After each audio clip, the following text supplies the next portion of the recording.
بری موت سے بچنے کے لیے ایک مجرب وظیفہ۔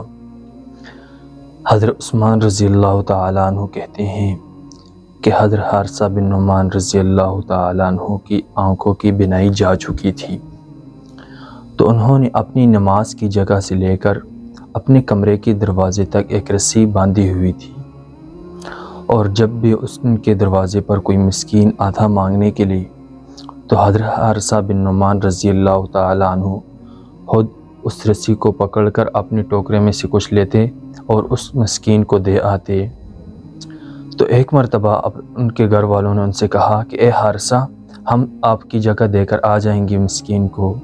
تو حضرت حارثہ بن نعمان رضی اللہ تعالیٰ عنہ کیا فرماتے ہیں کہ میں نے محمد مصطفیٰ احمد مجتبیٰ سرور کائنات دو عالم صلی اللہ علیہ وسلم کو فرماتے ہوئے سنا کہ جو بھی بندہ اپنے ہاتھ سے کسی مسکین کو دیتا ہے تو اللہ تعالیٰ اس کو بری موت سے بچاتا ہے۔ سامعین محترم، یہ صحابہ کا صدق تھا، انہیں رسول اللہ صلی اللہ علیہ وسلم کی ہر بات پر اتنا عمل تھا۔ دیکھیں، ایک تو آنکھوں کی بینائی جا چکی تھی، پھر انہوں نے اپنی آنکھوں کی بینائی کو نہیں دیکھا، پھر بھی جا کر خود مسکین کو اپنے ہاتھ سے دیتے۔ آج میں اور آپ دیکھیں کہ ہم کبھی صدقہ بھی دیتے ہیں، حالانکہ نبی علیہ السلام کا حدیث مبارکہ ہے کہ الصدقۃ رد البلا، صدقہ جو ہے بلائیوں کو ٹال دیتا ہے۔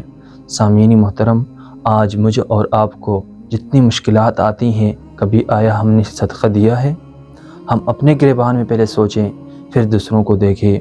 سامعین محترم، اللہ تعالیٰ مجھے اور آپ سب کو اس حدیث مبارکہ پر عمل کرنے کی توفیق نصیب فرمائیں، اور جتنا بھی ہو سکے اللہ تعالیٰ ہمیں مسکینوں کے ساتھ مدد کرنے کی توفیق نصیب فرمائیں۔